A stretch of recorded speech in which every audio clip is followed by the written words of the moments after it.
So I recently made a video walking you through how I have been keeping track of attendance using a spreadsheet for the past couple of years. And this spreadsheet is what we made as a part of that video. And as you can see from here, and if you're interested in learning how to do this, you can watch that video. We learned about how to make conditional formatting, which means changing the color of the text based on what is in the text. And we also learned how to create drop-down menus in cells so that you don't have to type a student's attendance status. You can just select it from a preset. In this video, I'm going to show you a couple more advanced features to help take your student attendance data to the next level. So I'm going to make a copy of this, and we're going to learn about advanced spreadsheet functions for Google Sheets and keeping track of your student attendance data using a spreadsheet. I'm going to add another column, but I'm going to add it to the front of my list. So I'm going to right click here and say insert one to the left. So in my state, there is a cutoff point for if a student has too many absences from your class, no matter what their grade is, they will lose credit for the class. So I want to keep a running total of student absences for the year and then get an alert or some type of visual indicator for when a student is past that point and I have to fill out the loss of credit paperwork, or if they are on their way to that point so that I can intervene and talk to my administration or counseling office and try to help the student and figure out what's going on with why that student is being absent from my class so often. So I'm going to create a column here and call it total absences. So in this column, I'm going to be keeping track of the total absences a student has from my class over the year. And this information might spread quite far across my spreadsheet, all the way on to the next screen. No matter how big my computer screen is, my students' data for the year will almost certainly go beyond the screen, and I don't want to have to rely on myself to manually count those. So since it's in a spreadsheet, the spreadsheet is perfect for doing that. So I'm going to show you the function that will do this for us. So I'm going to type the equals key to start typing that function, and what we're looking for is count if. I'm going to open the parentheses to start typing this function, and you can see that the Google Sheets formula builder is here to help me understand what I'm looking for. And I'm looking for Ava's data. So Ava is going to start her attendance data begins in C2. I don't just want C2, I want a range of information. So I'm going to hit a colon, and I don't want to have to think about this again, so I'm going to just have the COUNTIF function go all the way across the board and then even further than that. So if you see that it goes through all the letters of the alphabet and then starts over at A and AB and all the way down. So it's down to AV right now, and that might be enough, but I'm not going to sit here and figure out how many multiples of 26 there are for the class that I need, so I'm just going to write ZZ2. So that's going to go well beyond what we need to, but it doesn't matter because even if it's counting cells that don't exist, they're not going to have the word absent in it. So I'm fine with that.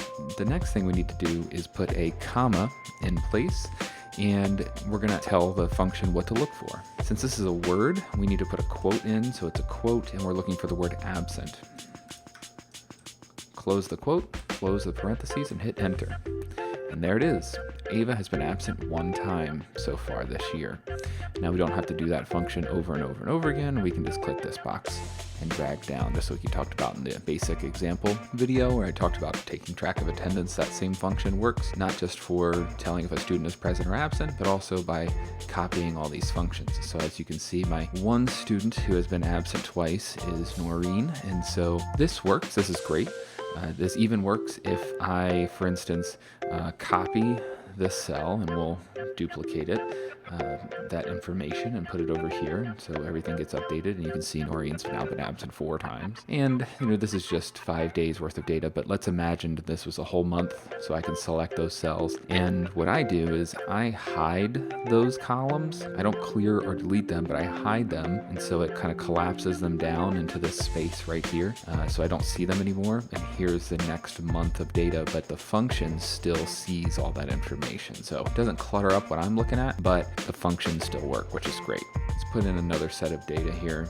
And there we go. So here's the next thing we're going to do. So this is helpful, but like we talked about before, seeing something turn a different color is helpful for me, at least. So what I want to have happen is I want the student's name to show up in a different color if they are on their way to losing credit or if they have already lost credit. We're going to select all of these cells and go to Format, Conditional Formatting. And the formula that we need is a custom formula. So that's how we're going to tell it what cells should change and when. Instead of using any of these other built-in features, we're going to use the custom formula. So I'm going to type equals, because that's how formulas start. And I'm going to say if this cell right here, so if B2 is greater than 10, I need you to turn red.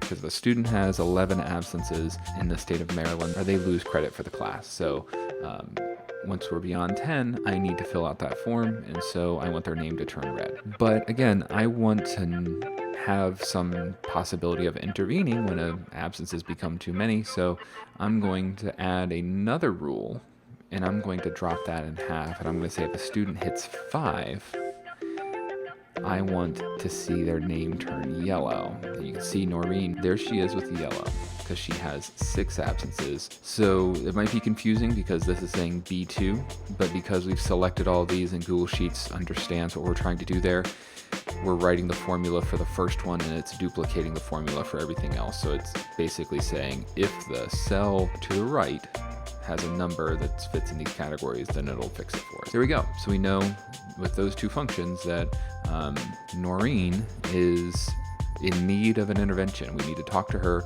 to make sure that we understand what's going on with her absences. Now, if I take all this data and let's copy and paste it again. Now she's at 10 absences, which is not, so her number's not greater than 10 yet. She's not going to turn red, but we got a couple other people who are getting close, so let's do it one more time. And we're going to scroll back, and boom, we have a lot of people who are in need of intervention, and Noreen is above the threshold, so she has changed color. By the way, the conditional formatting needs to go in that order. Whatever the bigger number is needs to come first. If we change the order of that, then if you see I just drug that down, the other formula doesn't apply to her.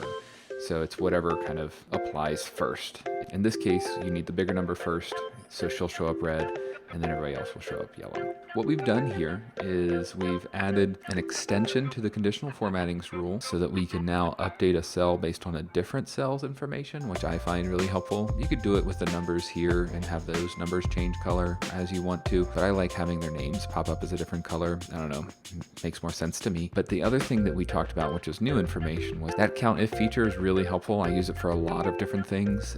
Here with the absences is just one example of a way that you can use it to take words that make sense to you and have it converted into numbers so that you can do all types of calculations or functions with that. So hopefully this extra level of advanced classroom attendance with a spreadsheet helps you keep even better records of your student attendance information and keep it in a more actionable way so that you can help students be more successful in your classroom. Until next time.